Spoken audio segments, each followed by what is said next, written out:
Pour la médecin nutritionniste, cette pâte à tartiner, comme beaucoup d'autres qui contiennent les mêmes proportions d'ingrédients, ne serait pas bonne pour la santé.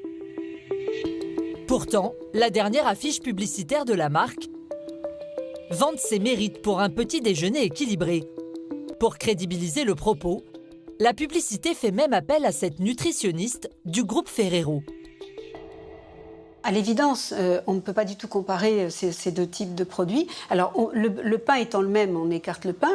Il reste d'un côté 15 grammes de Nutella, de l'autre côté 5 grammes de beurre et 10 grammes de confiture. Donc, on n'aura pas forcément la même quantité de graisse saturée dans les deux, et ni la même quantité de sucre.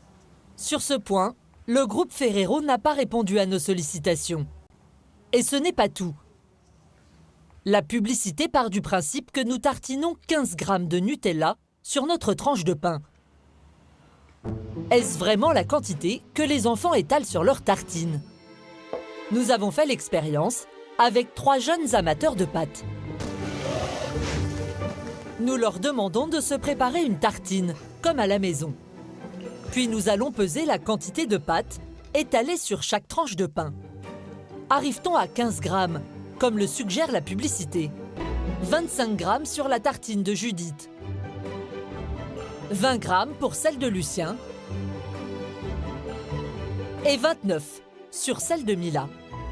Aucun de ces enfants ne se contente de 15 grammes de pâtes. Et au quotidien, ils mangent souvent plus d'une tartine. C'est de très mauvaises habitudes, et c'est pas parce que les enfants ne sont pas gros.